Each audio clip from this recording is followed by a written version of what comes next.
Damn, I hate homies. I said to my partner, Jax, as we pulled up in front of an apartment complex. I'm with you, brother. Let's just get this over with, he replied. Almost all domestic conflicts I have encountered in my 23 years as a police officer have ended calmly, after a lot of shouting, threats, and sometimes fists, but rarely have arrests been made. By the time the police are called, a fight between spouses has escalated into a rather tense situation, but by the time we arrive, the parties to the conflict have usually come to their senses and calmed down. I suspect that the dark blue uniforms and weapons play no small part in this. However, every once in a while things go wrong and the guys in uniform turn out to be the bad guys in a bickering couple. I've been punched, shoved, and bitten at house parties before. I'd rather face a gun-waving thug. When we got to the door of the couple's apartment, a tall, pretty woman with a dark red bruise on her face let us in. She told us that her boyfriend was in the kitchen, so I left my 15-year-old partner, Walter Jackson, with the woman while I cautiously made my way toward him. The man was standing with the refrigerator door open, sipping a beer and looking somewhat disoriented. His face was bleeding from a large cut above his right eyebrow. We had been talking quietly for a minute or two when I felt a searing pain in my right deltoid almost simultaneously with the sound of the gunshot. Looking closer, I saw that the woman was holding a small pistol and was about to fire another shot when a second explosion sounded and the woman fell dead to the floor. "You two okay?" shouted Jax, coming closer. "Oh, shit, Rain. You got hit." With my other hand, I reached to my shoulder and brushed off a handful of blood. Fuck, muttered I. 23 years on the force, and the first bullet I took was in a domestic. My arm throbbed and bled a lot, but since it hurt less than the time I'd broken it, I hoped the bone wasn't badly damaged, if at all. The guy pulled a clean towel out of a drawer while Jax moved the woman's dead body and called an ambulance. By the time the paramedics came for me, the guy and I were already sitting at the kitchen table, and I'd made all the preliminary preparations for the call. While the paramedics were stabilizing me for the trip to the emergency room, Jax came over to check on me. With everything that had happened, I had to admit that my adrenaline levels were off the charts, and I was incredibly grateful that Jax had saved my life. "Oh my God, Jax, I'm so glad you were able to grab her before she put a second bullet in me," I said. "You saved my ass, buddy. I owe you a big debt of gratitude. If you need anything, I'm your man."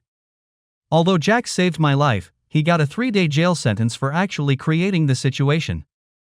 Apparently, he let his girlfriend go to the bathroom unaccompanied shortly after we arrived on the scene and she popped out of the bathroom with a .22 caliber handgun.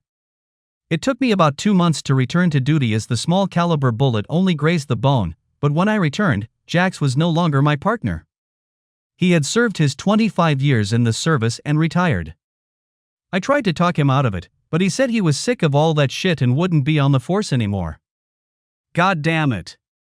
He was a great partner as well as a close friend. 2 months later, he packed up and moved to California to become a writer. When best-selling author Walter Jackson came to town, it was always a big event.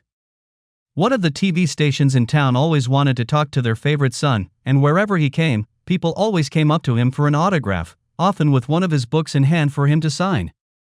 For me and my wife Tracy, it was a very big deal. Jax always stayed with us for a week or so when he was in town, and I usually took a few days off so we could have time to socialize, reminisce, and drink. Tracy and I had known Jax long before we became partners in the Metro Police Department. In fact, the three of us had been friends since we were 5 years old and lived on the same block. We were pretty much the Three Musketeers. If you saw one of us, the other two were probably quite close by. Tracy was a bit of a tomboy, so she was right there with us as we played baseball and army while the other girls in the neighborhood were busy playing dolls and dress up. When we hit puberty, things got a little weird. Tracy's breasts grew and her small, bony but suddenly started filling out her jeans and shorts. Her mother thought this was inappropriate, so she had to stop playing soccer with the neighborhood boys, and soon she was spending a lot more time with the other girls, snuggling up to each other, whispering and giggling. It got even weirder when I learned that Jax had asked Tracy to be his date to the 8th grade Valentine's Day dance. They had whispered and giggled a lot in the weeks leading up to the event, and then I caught them kissing near Jax's locker in the school hallway. I was suddenly an odd man out. We were no longer the three musketeers, now it was two musketeers and an outsider. At least my feelings were hurt a lot, especially when they continued to be a couple after the dance. They continued dating through the end of 8th grade and almost all of 9th grade, until Jax made the biggest mistake of his life. That spring he was caught kissing Mary Lou Reagan under the bleachers. No sooner was the news over at Robert Frost High School than Tracy suddenly became a free agent. In one day, I went from near exile to her comforting friend. You could say I had no pride, but I had replaced Jax in Tracy's heart in no time. I'd never interfered with the relationship between Tracy and Jax, but I wasn't going to hesitate for a second to claim the prize that was Tracy Watson.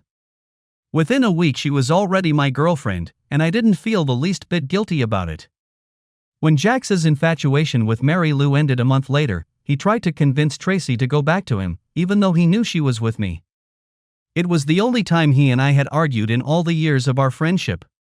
For her part, Tracy told him that she was with me and no longer interested in him, and after a couple weeks he seemed to accept her decision.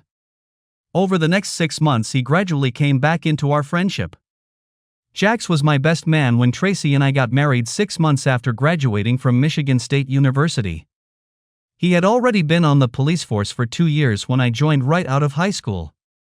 8 years later, I was a sergeant and he was a detective when we became partners. I thought it was a great partnership. Unfortunately for Jax, his relationships with women didn't last as long as our union. His first marriage lasted only 3 years and his second lasted 5. Both ended because he cheated. You know me, Rain.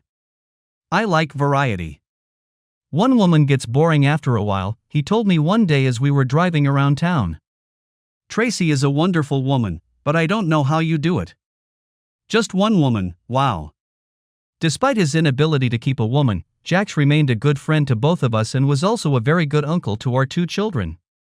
He was always invited to our home for holidays and birthdays, and often vacationed with us during the years he was free. We were all sorry to see Jax go to California, and we looked forward to his return. The children were especially excited when he came to visit us because he always brought them great gifts, especially after he became a successful writer. This time, for the first 2 days after arriving at our house, Jax seemed a bit reserved. I decided to give him a couple days to come talk to me before addressing him. I realized it was serious when he called me by my first name, Mason, saying we needed to talk. Remember when I shot that woman in the house and saved your life?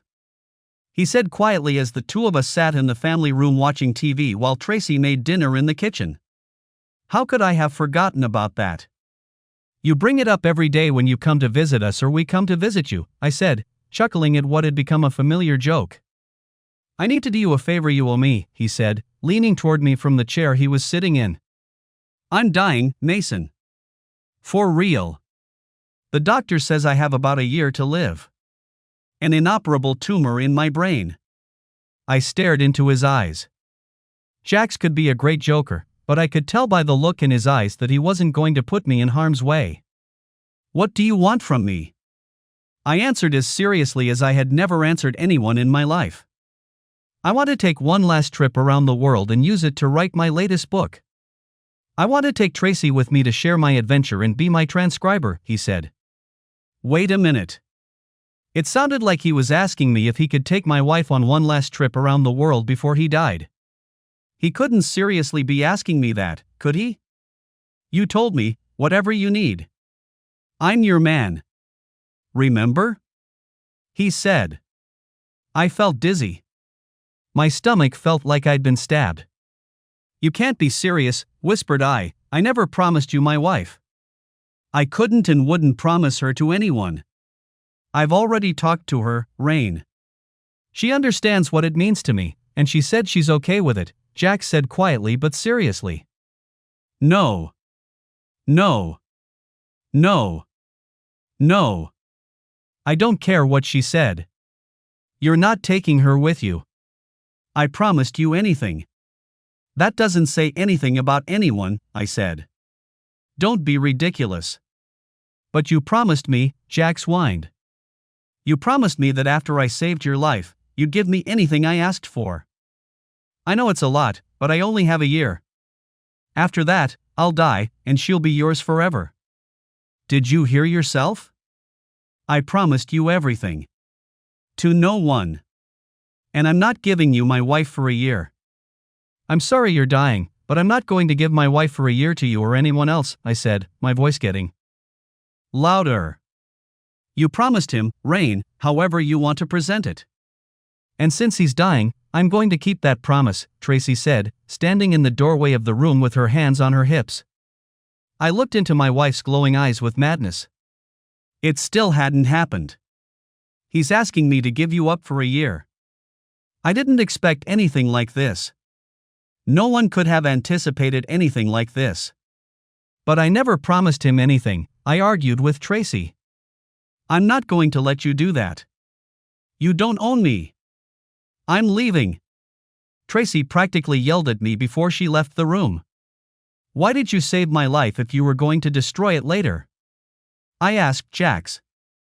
I'm not ruining your life, Rain, he replied. I've always loved Tracy. I never should have let her go all these years. She would have shared in my last adventure, and you know I treat her right, and then, when I'm gone, you'll know that she's yours again completely. I can't do that, Jax. I won't give you my wife for a year, even if you're dead after that. If you weren't dying and asked me to do this, I'd kill you, I growled. You know me as well as anyone in the world, Jax. What makes you think I'd even let you borrow Tracy for a year? Because I know you better than anyone else, Rain. You know that I would care for her and respect her. I would never impose on her enough to make her do something humiliating or something she doesn't want to do. Then I'd be gone, forever. And not worry about running after her again in the future, he said in a much more businesslike tone than I'd expected, but his tone had no effect on my decision. With your money, Jax, why don't you just get an expensive escort or a B-list starlet? I asked. You don't understand, Rain. I'm dying. I'm dying. It's over for me. I want my last hurrah to be a real hurrah, Jax asserted. I missed my chance with Tracy all those years ago, but she's always been the woman I wanted. She's ready to go. Let me fulfill one last request. I know she's big, really big. It stays between Tracy, you and me. No one can know. I would know, Jax. I'm not like that. I love you like a brother, but I can't give you my wife. Brother, I'm not sure you're in control of the situation, he said. I knew I wasn't in control of the situation, but surely Tracy would figure things out in her own way when I had a chance to talk to her. She and Jax were obviously talking behind my back, which didn't make me happy, but surely she'd be reasonable, wouldn't she? About 10 minutes later, Tracy announced that dinner was ready. She and Jax ate heartily and were cheerful dinner companions, all for my benefit, I'm sure, while I felt like I was eating my last meal before I went to the gallows. They continued to joke around all evening, while I pretended to be more interested in the TV. Jax tried several times to invite me into the conversation, but I wasn't going to be distracted from my despondency.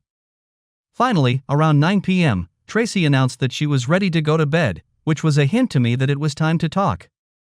When I entered the room, Tracy was already in bed naked. We always slept naked, but when she started stroking the bed, I realized she was thinking about fucking me in the mattress to help me see things her way. Without taking off my clothes, I sank into the chair in the room. Nice try, babe, but I'm doing it with my big brain, I said. She hummed, but didn't say anything for about a minute. He's dying, Rain. He's our oldest friend, and he's dying. I'm going to give this to him, Tracy said, her blue eyes blazing with defiance. Are you going to give it to him? Replied I, as your husband, don't you think it's our decision? I asked. This is my body, and the decision is mine alone. You have no say, she began. The vows are ours, Tracy, I interrupted. The vows you willfully break are ours. Don't you think that gives me a say? She flushed brightly and lowered her eyes to the bed, making it clear she wasn't ready for such an argument. I never cheated on you, Rain. Never even thought about it. But it's different now. He's dying, and he's our oldest friend. It wouldn't be love. It would be giving up your body to comfort our oldest friend in his dying months, she reasoned. So now you're Florence fucking Nightingale. Literally. That's pathetic, baby, shouted I. Are you going to fuck every dying friend in the future? She growled at me, then took a deep breath and got back into the game. I can comfort him and help him with his latest book. I'm going to do it, with or without your permission. We can deal with it after he's gone, she said. That's exactly what I assumed. There was no discussion. She made up her mind for both of us. All that was left were the tears. What about the kids? I asked. What about the children? They don't need to know anything except that I've gone to help Uncle Jax, she said sharply. Are you fucking kidding me? I practically yelled. None of our kids are stupid. They're going to think I'm the biggest asshole in the world for letting their mother go off to walk around the world with our closest friend. It's bad enough you don't respect me enough to do that. I won't let them think I'm the biggest cuckold this side of the Rockies. I'll tell them the truth and let them sort it out for themselves. You can't do that. They'll think I'm a whore. What would you call a woman who elopes for a year on a trip with a man who is not her husband? I asked. But this is different. He's dying. I would comfort him, she stated. Call it whatever you want. If you do, I'll call you a whore, plain and simple, I said. You promised him anything, she said. Nice try. I promised him everything. To no one, I said. But it's telling that you two have been talking about it a lot. And I'm on the sidelines. Do what you think is right, babe, but remember that actions have consequences, I added. The next day I tried again with Jax. Brother, we've been friends for 50 years. Don't do this to me, to Tracy, I said. It's going to be okay, Rain. She doesn't love me like she loves you, Jax said. You're her husband. And I'm just a friend. She loves me as a friend, a good friend, but that's a lot less than she loves you. She will return to you completely. And I'll just be a memory. A good memory, I hope, but only a memory. What if I'm not here when she gets back? I asked. You wouldn't be stupid enough not to be there for her when she comes back, Jax replied without even thinking. You love her. You've been married forever. It won't be for long. I'll be gone. Die. And she'll be yours again. Just give it to me, Rain, please. I shook my head, stood up and walked away. We were barely through dinner when she started hitting on me at the dinner table, where Jax was sitting. I guess she figured that since I wouldn't let her force me to go along with their plan, they could argue with me twice at the table. There will be no divorce, Rain, Tracy said. You love me. I know it, and you know it too. I love you, and you know it too. And Jax is our oldest friend. And he's dying. We're going to do this for him. I can't promise that, Tracy. I don't agree with it, at all, I said. We had several more conversations like this over the next 2 days. On the third day, a limousine pulled up to our driveway, and Jax and Tracy came downstairs, each carrying 2 suitcases. I didn't offer to help with the luggage.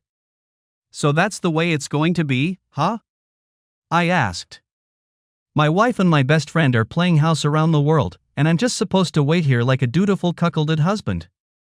I guess if I'm lucky, you'll die sooner than expected. Jax flinched at that. My wife growled. I didn't expect you to turn out to be so petty and mean, she cried. And there's no way I expected you to turn out to be a slut and you to be a predator, I said, turning from Tracy to Jax. She pressed her lips together and seemed to want to answer something, but Jax looked at her and shook his head. It doesn't have to be that way, Rain, Tracy said. Yes, it is, I replied in almost a whisper. On that note, she followed Jax out the door. Up until this point, Tracy and I had never parted without a goodbye kiss. Now she was leaving for about a year to be my former best friend's wife / chaperone / whore / secretary / caretaker, and I hadn't even kissed her on the lips. I think it showed me the position I was in these days. Remember the war on drugs of the 1960s? In case you weren't paying attention, we lost it. So lawmakers decided to surrender to the enemy. We keep making more and more things legal, but that still doesn't stop most drug-related crime.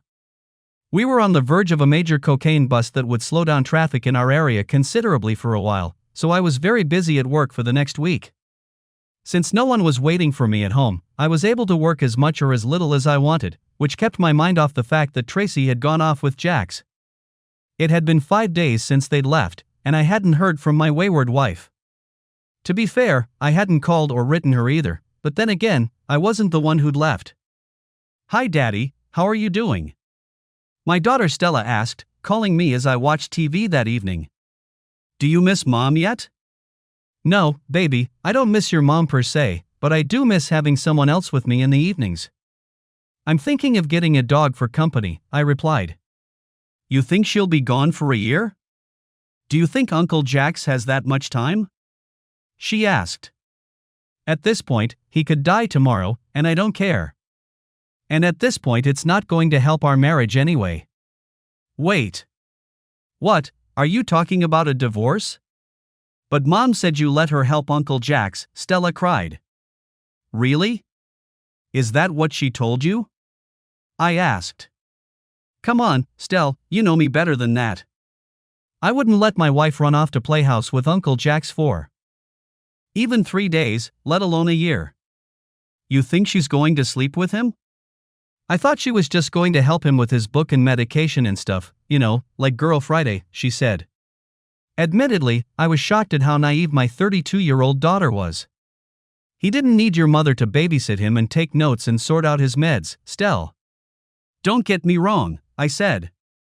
There was silence on the other end of the line for 10 seconds before she finally whispered, "Yes.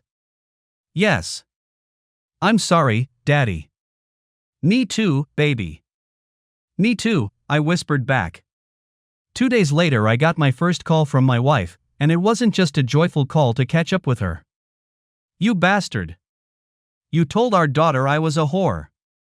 She yelled into my cell phone. "I'm fine, Tracy. I'm doing just fine without you." "I hope you're enjoying your trip," I said reproachfully. I heard her take a deep breath. It was one of her tricks for getting angry but knowing she was wrong.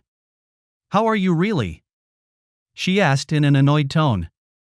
"Are you eating normally, taking care of yourself?" "Thanks for the pleasantries, but you know you're not the least bit interested in me." "So, what made you fuss?" I asked. "You told our daughter I was a whore." "How could you do that, Rain?" she asked. "I didn't tell our daughter you were a slut," I replied. "I told her the truth about what you were doing with Jax after you undoubtedly lied to her." "I didn't lie to her," Tracy interrupted. "I just didn't tell her everything." "Rose by any other name, Tracy." "A lie of omission is still a lie," I remarked. I expected silence, which I got. "Look, Trace, while I'm not going to shout about your activities to the world, I'm also not going to lie for you, especially in front of our children. If you feel guilty about what you're doing, then maybe you shouldn't be doing it," I said. "Great. Now you're my conscience and also my husband," she snorted. "Well, I'm sure we can drop one of those titles pretty quickly," I snapped back. "We've discussed it." "No divorce," Tracy said. "No, you were talking." "I was listening." "This is not a discussion," I said. I didn't hear a response, or any noise at all, so I assumed she had disconnected the call. That's one of the biggest drawbacks of cell phones, I thought. The next night I got an unexpected call from my former best friend. I thought about not answering the call at all when I saw who it was, but I pressed record and answered. "Come on, Rain, you know you shouldn't have done that to Tracy," he started when I replied. "Like you're in a position to lecture me, you bastard." "You didn't have to steal my wife," I replied quietly, doing my best to contain my fervor. "But since you did, she should have had the sense to tell Stella the truth, the whole truth, not a made-up version to make herself look good. She's a whore any way you slice it, Jax, and you're the scumbag who helped make her that way." I heard a heavy sigh. "What part of I'm dying don't you understand? I won't be here in a year and you two will be sitting together, cuddled up on your couch and probably won't even remember your old friend," he said. "I'm not stealing her." I'm just borrowing her for a while I take my last trip around the world. Would you deny her this voyage, which I know you can't afford? He asked. Yeah, I would, because I'm a selfish bastard. She's my wife, and if I can't afford to go on a trip around the world with her, she has no right to make a whore of herself to get it, said I. When did you turn into such a whiny, righteous little bitch? He asked. Good night, Jax. 2 days later, I received a text message from my wife. It was a picture of her in a tight bikini, with a deep tan and a frothy drink in her hand. I read the accompanying text and learned that she was enjoying a vacation on the beaches of Portugal and Spain. She said she would try to keep me informed of her great adventures. How generous of her, I thought. I didn't bother to reply.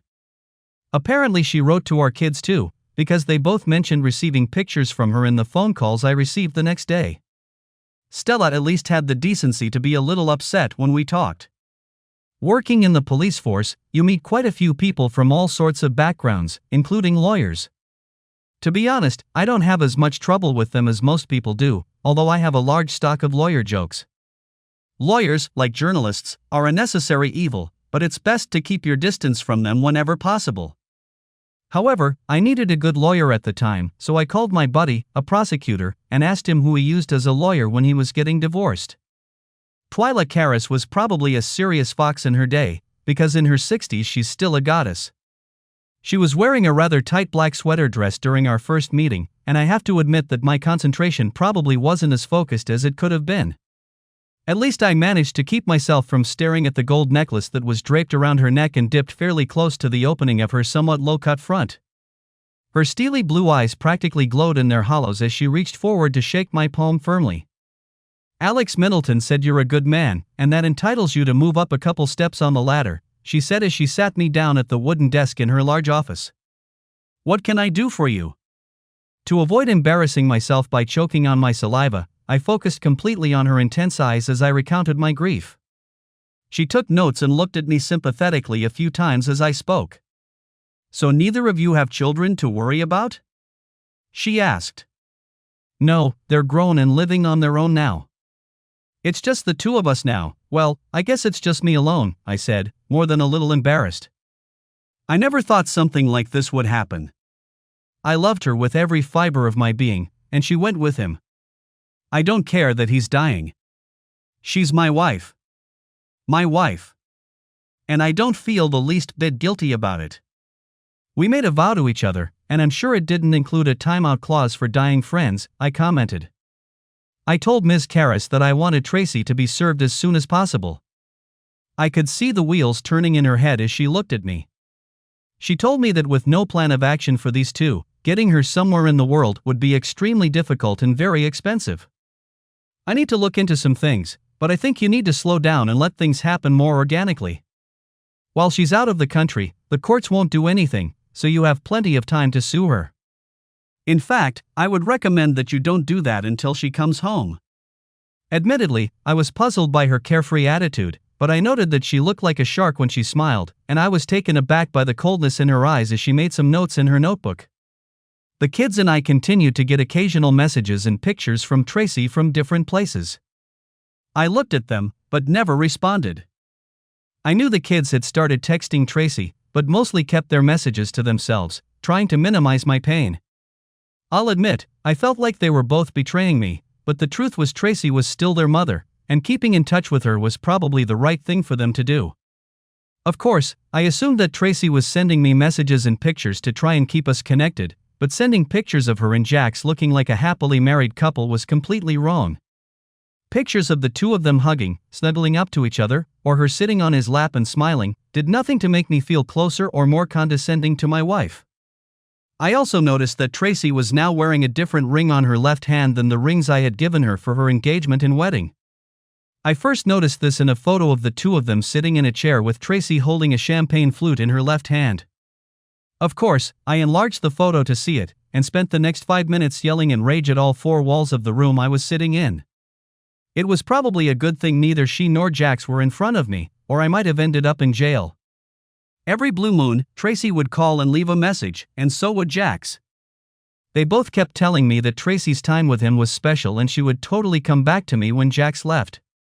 Too late, I always muttered to myself when I heard these messages. One afternoon while I was on duty, my youngest daughter, Lori, called in tears. I was sitting at Dunkin' with a cup of hot coffee and 2 donuts when I got the call. Yes, the one about cops and donuts is a cliché for a reason. Anyway, Uncle Jax's health began to noticeably deteriorate, and Tracy was calling the girls to keep them informed and also to vent, since the person she usually vented to was also the one who was threatening to divorce her cheating ass. Mom called and said Uncle Jax is probably living out his last weeks. They'll probably cut short their world tour soon and settle down in a big city with a good hospital, maybe a hospice somewhere, Lori sobbed. Mom was in tears. She wanted to know if we could get on the plane and meet them when they picked a hospital. Uncle Jax will pay for the tickets. We're the closest thing he has to family. Once upon a time, baby, we were so close, but those days are gone when your mother left with Jax. That we you're talking about doesn't include me, I said. You can't be serious, Dad, wailed Lori. He's your best friend. You two have been friends always. He's Mom's best friend, too. You can't be so vindictive. Watch me, I said. Do you know Mom slept with Uncle Jax the whole time they were on this trip? Yes, Dad, Stella told me shortly after they left. I think you told Stella, Lori said. And it doesn't bother you, your mom having sex with Uncle Jax? I squeaked, my voice trailing off. There was silence on the other end of the W. Only Lori was crying softly. Your mother, my wife, had sex with the guy who was my best friend for the entire trip. They both disrespected me because they wanted to do it. Using the he's dying excuse. She never got my consent, permission, whatever you want to call it, to break our wedding vows. End of story. Damn it, Daddy. It's just cold, my daughter declared. Needless to say, I did not go with my daughters when Tracy called them a week later to inform them that Jax was in a hospital in Japan where his last days were being spent. 6 days later, Stella called me to inform me that he had died and my family and his body would be returning to the United States in 2 days. Since Jax had already made all the arrangements, the funeral was scheduled for 2 days after their return. I was more than concerned about my attorney's calm attitude toward filing for divorce when I called her to let her know my wife was coming home. Do you trust me, Rain? She asked. If you do, then listen to me. Don't file the papers for your wife until after Jax's will is announced. I don't want that bastard's money. I started to yell before she interrupted me. I know you don't, Rain, she said calmly. But you want revenge. And I can give it to you. Do you trust me? I didn't understand everything that was going on in this woman's sharp mind, but somehow I trusted her. I guess time will tell. I met my family at the airport. I hugged my girls, but stopped Tracy with a firm hand when she tried to hug me. Ugh, she said, running into my hand. Rain, we haven't seen each other in over 11 months. You can't be this cold, can you? She asked with tears in her eyes. I can be so cold.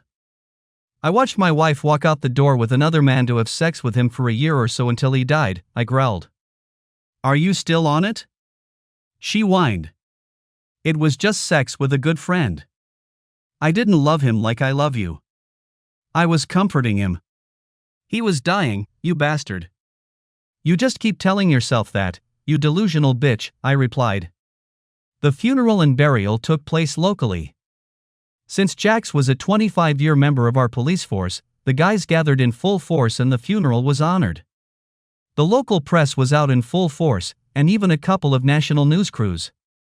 Our police chief, Rob Guilford, was overwhelmed with reporters looking for a story, so he asked me, as Jax's former partner, to take charge of handling the press and all their requests. I flatly refused and then explained the reason to him. Only one person in the police force knew about my wife's betrayal, so Rob was almost as devastated as I was when I told him about it. I'm sorry, Rain. I didn't know. I wouldn't have asked if I had known, Rob said. I know, boss. I'd appreciate it if you'd keep it quiet for now. I'll be filing for divorce very soon, I said. I'm surprised you haven't already, he remarked. I'm also surprised you haven't put a bullet in your ex-partner and your wife. You're not one for that sort of thing, are you? He asked with a guilty look.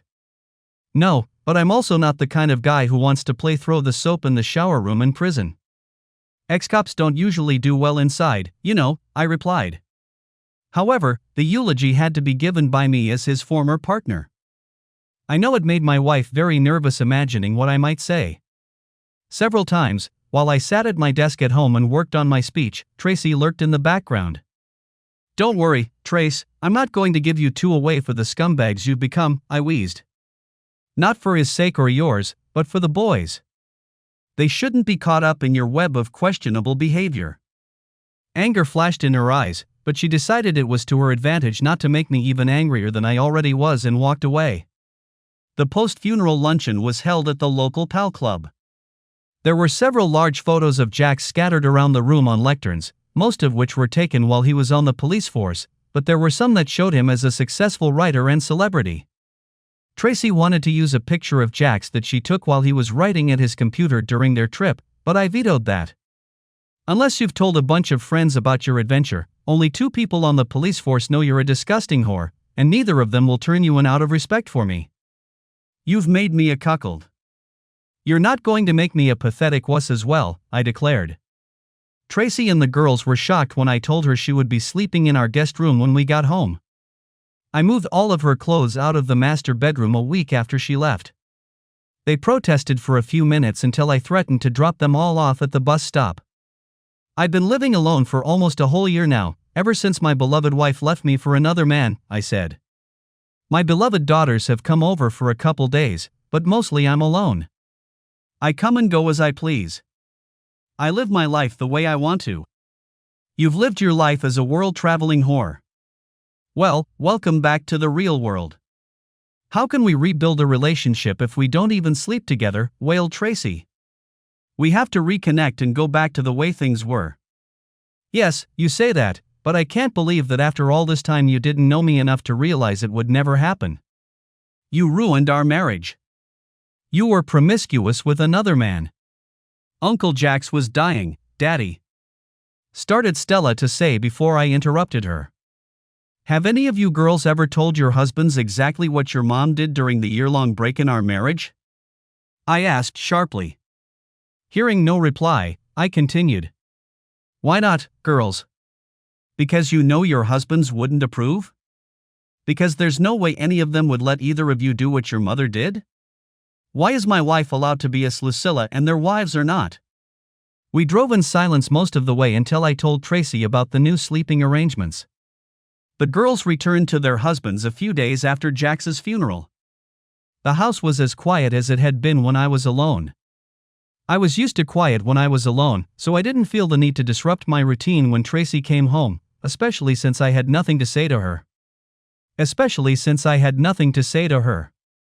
I also continued to cook my own meals and did not partake in the meals Tracy prepared. This is ridiculous. She shouted 5 days later when I once again ignored her invitation to dinner. Yeah, I'm sure I've said that a few times since you left me to enjoy your World War tour. And before you say that again, yes, I know he was dying. So what of it? It didn't give either of you the right to do what you did. It was just a cheap excuse for you two to openly mock each other. Stop trying to make it look like you did something honorable. There was nothing honorable about you spreading your legs for Jax.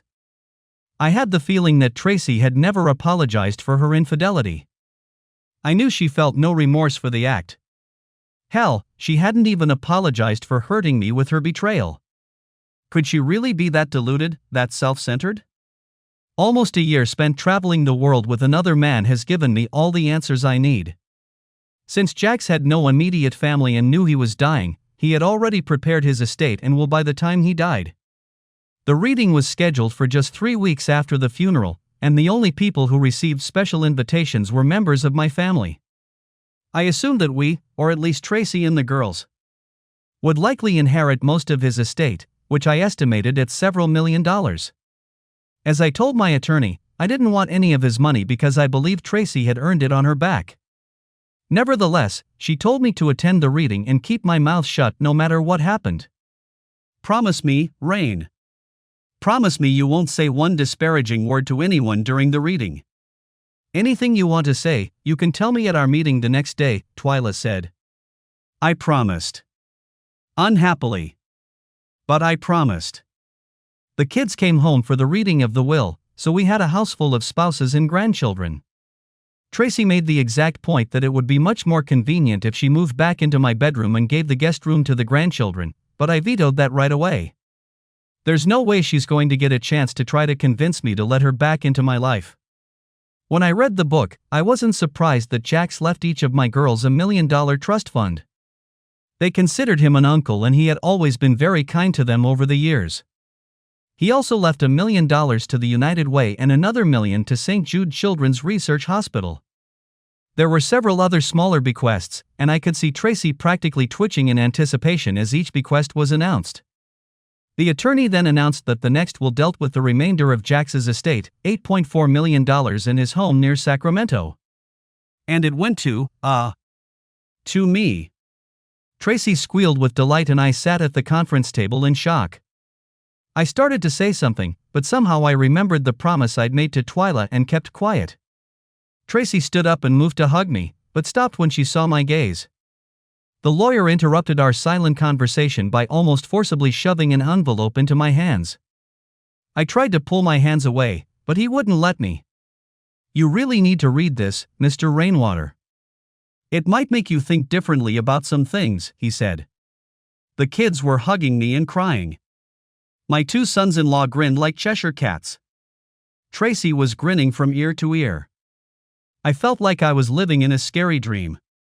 I knew I had to say something, so I invited everyone over for dinner, on the newly minted millionaire of course.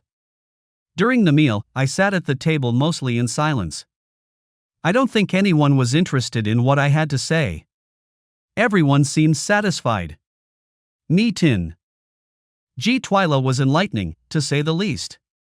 Like Tracy the day before, Twyla squealed when I told her that Jax had bequeathed most of his millions to me. For you, not for you and Tracy, asked Twyla, suddenly serious as if having a heart attack. Yes, just me. What's the difference? Everything I have belongs to her, and everything she has belongs to me, right? I asked. Not exactly. Even though you're married, it was you who made the bequest. So you, not you, and your wife, have complete control over that money, she began. Wait, I interrupted. Are you saying that I get to decide just me, what to do with that money?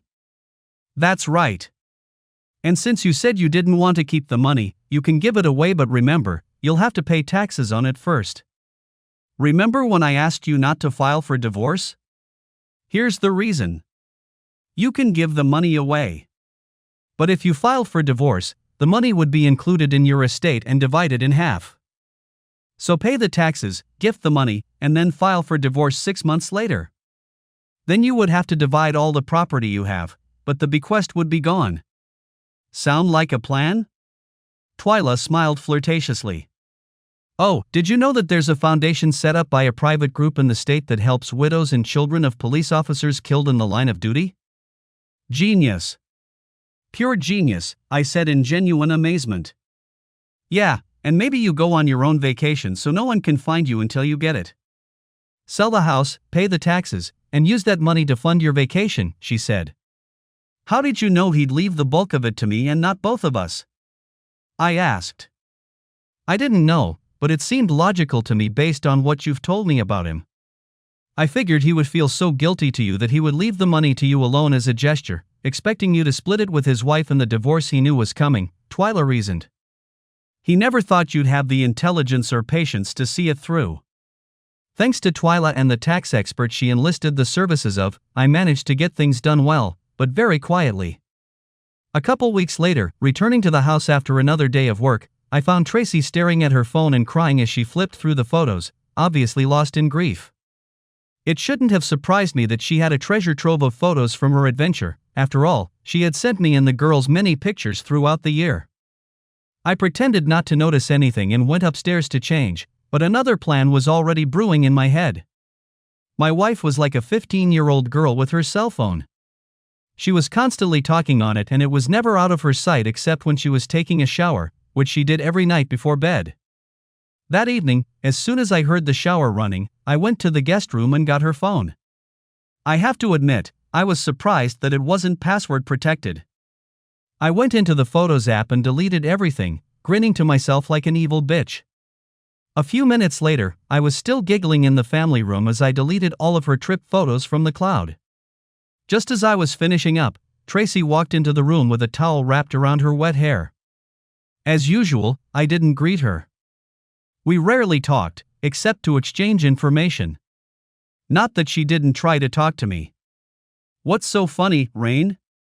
she asked. "Are you watching another rerun of The Office?" "Cat memes," I replied, clicking on the hidden screen and enlarging it. I quickly turned the screen in her direction, then turned it back to me. Believe me, I knew I was being childish, but hell hath no fury like the rage of a deceived man. I may not have been a screaming madman like some, but I was bleeding just like everyone else when I was cut. I guess I should have expected it, but 2 days later I walked in the door and the mother of all hurricanes was blowing through my house. "You son of a bitch, you bastard!" she shouted at me as I stepped across the threshold of the house from the garage. "I can't believe you did this. All my pictures. All the pictures of me and Jax. Tell me you backed them up and hid them somewhere. Please." I looked at her tear-stained, distraught face. "You'd think Jax had died all over again. You told me that when he's gone, he won't play a role in our lives. But you're always looking at his pictures, reliving your adventures. I went through all your pictures. It was so much more than just the comfort you provided my former best friend," I argued. "But he's gone now. I can never get those pictures back, you lowlife bastard," she cried. I shrugged nonchalantly. Truth be told, I didn't care. "You can't be the arbiter of minutiae," I said quietly. For the next 2 days, Tracy growled at me. I never once turned my back to her, fearing for my safety. I made sure to lock the bedroom door at night and any time I wasn't in the room. Tracy always went grocery shopping on Saturday mornings. I was sitting at the kitchen table drinking coffee when she left, and neither of us had said anything until that moment. She hadn't been gone 5 minutes when I called an Uber and brought down a large suitcase and carry-on. I thought for a long time about what to say to her in the note I was going to leave, but in the end I didn't have the words to say anything more than "fuck you," so I decided not to leave any note. I figured she'd figure it out later when I didn't show up at home. It finally started talking around 9 p.m., at least that's when the first call came in. 3 more calls came in when I turned the phone back on after arriving in Lisbon, Portugal. I also detected 1 call each from my daughters. I listened to the messages but did not answer any of the calls. I was on vacation.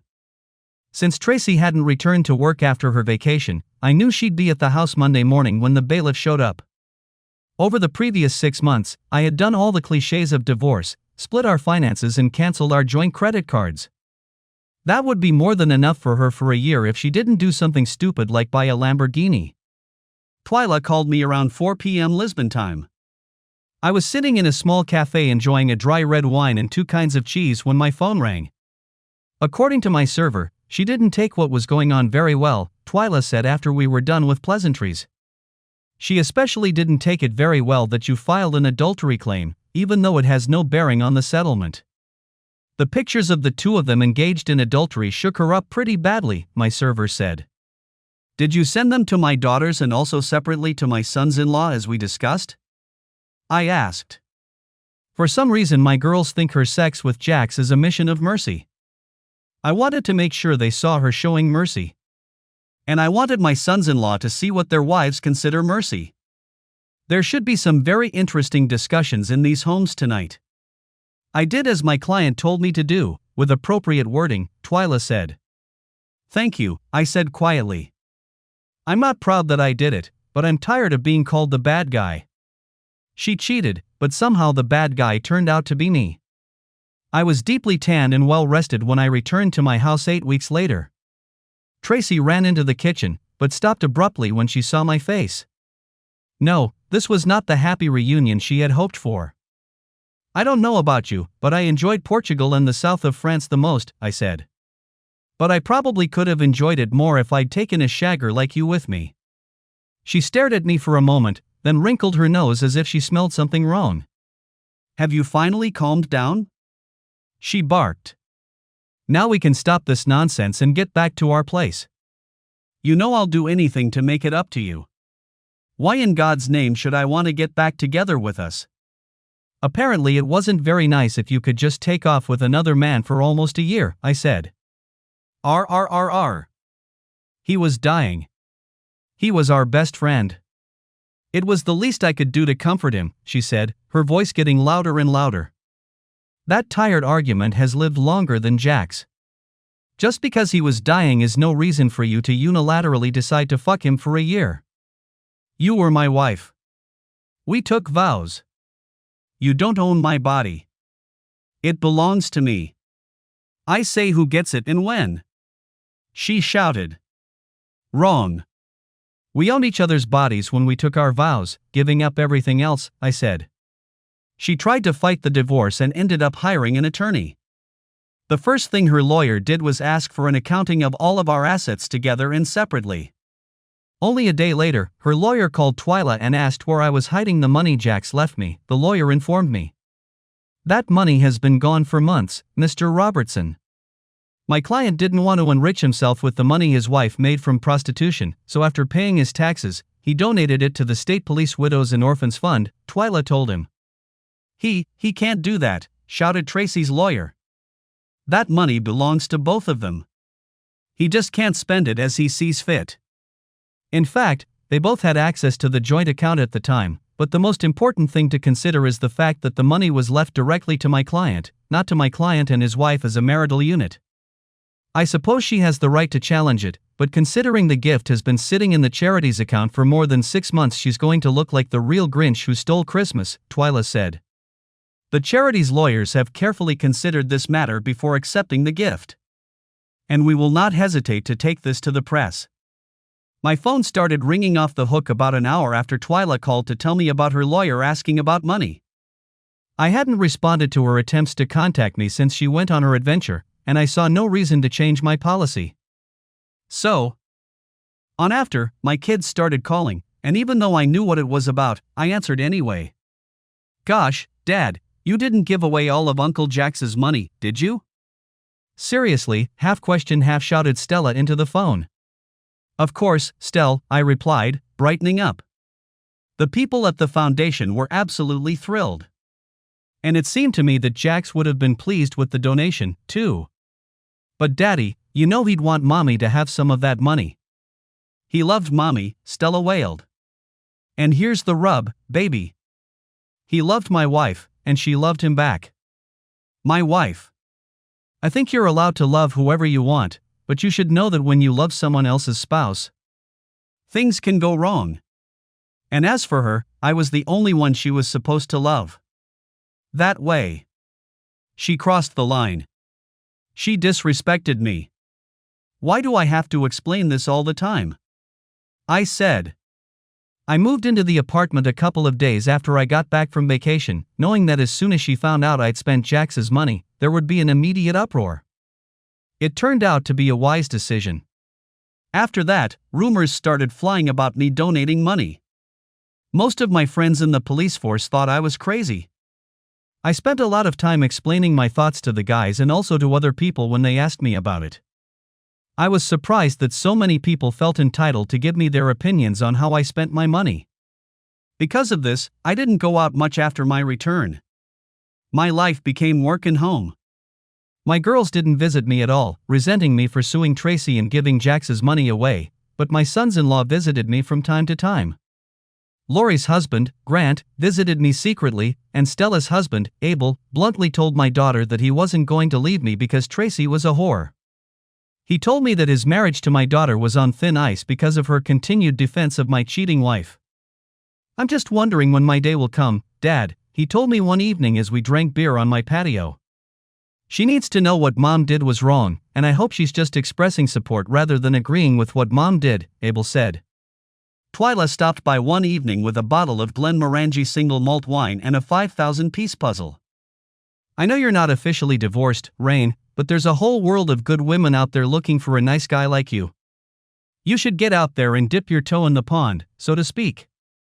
I'm not saying you need to become a total slut like your wife, but since you applied months ago, no one, well, almost no one, is going to blame you for trying to find company, Twyla said. You know, it's too bad you don't have the writing talent like your late ex-partner, because all of this would make a damn good book. I mean, there's a bunch of details you don't know because your wife will never tell you, but you know more than enough to have the bones for good fiction and can fill in the rest from your imagination. Rain raised both eyebrows in appreciation. Then he picked up the phone and smiled. I know a little more than she thinks I do. My ex-partner liked to rub it in my face from time to time, I said. There was a threesome in Greece and a couple of Maori police officers in New Zealand. I have videos of both. And you never told your lawyer about this? She asked with a slight reproach in her voice. I knew we didn't need them to get what we needed, I replied, looking Twyla straight in the eye. Not that I'm being a saint. I'm not saying I'll never use them. It was Twyla's turn to raise her eyebrows. Every time we get together, I learn something new, she says. The more I thought about it, the more I recognized that I liked Twyla's idea of writing a book. After all, I had the time, after all that was going on in my life was work. If Jax could do it, and I certainly knew he wasn't a literary genius, so could I, especially since I already had the blueprints for the story right in front of me. 2 months later, I was officially a free man. I made a reservation at my favorite restaurant and called Twyla, who was now officially no longer my lawyer. You memorized my number. How nice, she said, picking up the phone. I assume you're calling to celebrate gaining your freedom. You do realize that almost everyone calls me on Freedom Day, right? I guess I've never really thought about it, although it makes sense, I replied. But how many of your former clients call you to ask you out? I have a reservation at Sereno's tonight for 7 o'clock. I know it's really quick, but I didn't want to give you a chance to think of a good excuse to say no in a nice way. But that doesn't give me a chance to go home and change into something pretty for a date, she protested. You forgot that I know you always dress well for work, I replied. But I prefer to dress in a less lawyerly way for my evenings, she said. I'm sure I can find something less lawyerly for drinks and dessert at my house, I said. Well, how can I refuse? She said. Knowing she would be well dressed, I put on my dark blue suit for our first date in over 33 years. Admittedly, I felt like a 16-year-old sophomore going on a first date with Emma Wysocki. Now that I thought about it, I remembered that I had thrown up about 15 minutes before I was supposed to pick her up. She gave me her address in an upscale part of town, which didn't surprise me, considering she was a successful attorney living on her own after divorcing her cheating spouse 15 years ago. What did surprise me was that when she opened the door, she wasn't dressed at all like a lawyer. She was wearing a low-cut burgundy dress that ended a couple inches above her knees, fit her narrow waist quite snugly, and seemed to flow with her as she moved. For the first time since I'd known her, her blonde hair was loose and flowed just below her shoulders. Oh, I said under my breath, but apparently not too hard. Then I'll take that as a compliment, she said with a pleased note in her voice. I left a little early to get ready. I confess I lost my temper for a moment. I stared at her frankly from head to toe, as if she were a steak and I were a hungry lion. I realized she was looking at me. I hoped I wasn't drooling. I understand, Rain, she said softly. I know you're out of practice. I promise you'll take it easy today. I took her hand and we set off on our way. As when I was a lawyer, Twyla was engaging, funny, smart and intelligent. This evening was unlike any I'd experienced in forever. I hold no grudges against Tracy, it's just that we've been hanging out for so long. Twyla was, figuratively speaking, a breath of fresh air in my life. We ordered a slice of cheesecake each, and I took her back to my apartment. I made coffee and poured Baileys into cups for both of us. Rain, can I borrow this shirt? Said Twyla softly. You know, I promised it would be less lawyerly. Oh yeah, I said, undoing the buttons on my white shirt. She took my shirt and disappeared into the bathroom for a few minutes. 5 minutes after the cheesecake was done, we were kissing passionately on the couch. Truth be told, I've never been with a woman who seemed as responsive as Twyla. 20 minutes later, Twyla told me that it was time for her to go back to her house because she still had to go to work in the morning. I understood, even though I didn't have work until 3 in the afternoon. I want you to know that I don't sleep around, and you're the first former client I've done it with, she told me. And in case you're wondering, I learned something new again. I felt myself blush at what I hoped was a compliment. You're one hell of a woman. Can I call you again? I asked, realizing I sounded like a lost puppy. I'll be very sad if you don't, she said. But I'll understand perfectly if you want to play on the field for a while. No. No. No. No. How about we see where this goes? I know everyone tells me to take my time, but why can't I take my time with you? If I like chocolate ice cream, why do I have to try vanilla ice cream first before I have a second scoop of chocolate ice cream, said I. Yes, I did say that, to my eternal shame.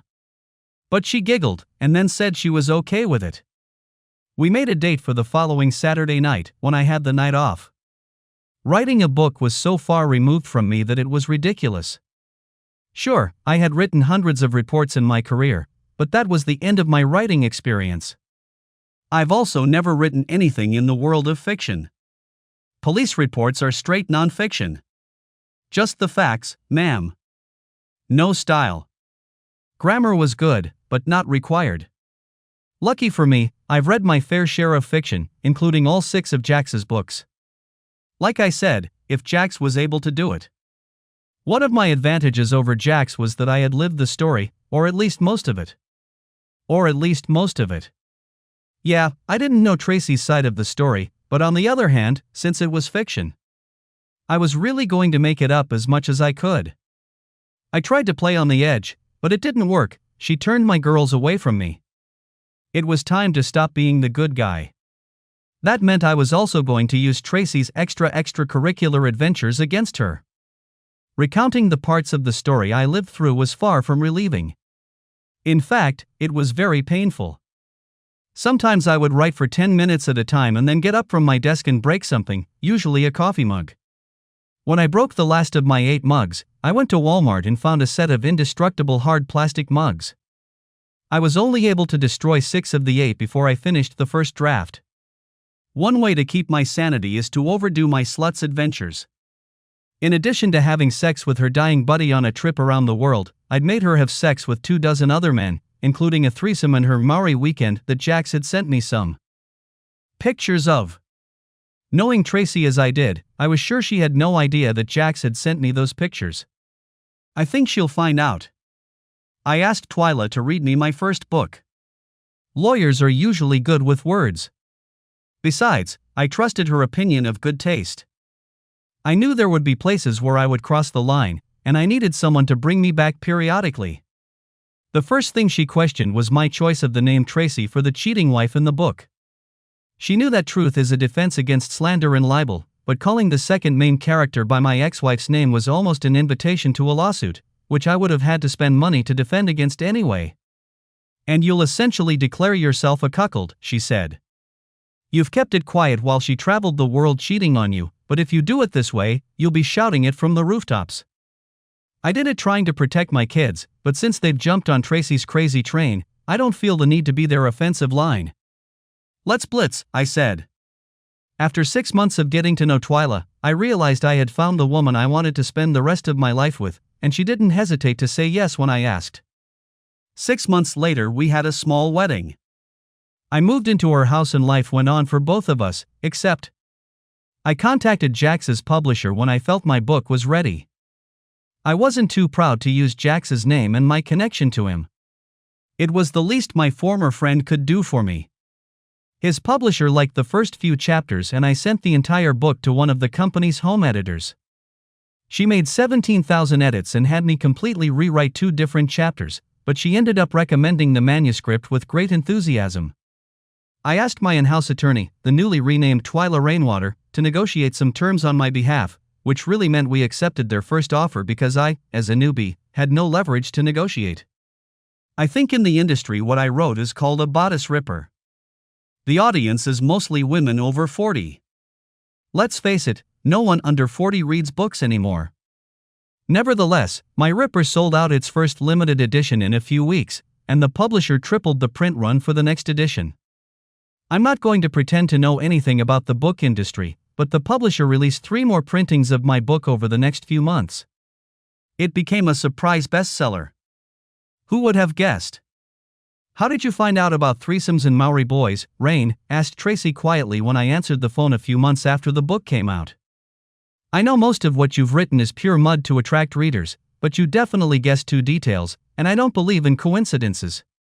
Who ratted me out? At that moment, a million thoughts ran through my head. Being a good guy wasn't one of them. Your lover, I said stiffly. The stupid bastard sent me videos of both engagements. He just needed to rub my face in your infidelity. Oh, God, no. I didn't want you to see that, she said. I'm sorry. I don't doubt it, I replied. I never showed you that. Never showed the girls, even when they were protecting you. But that's over with. I'll tell them the truth, show them the video when they ask for it. And they will ask.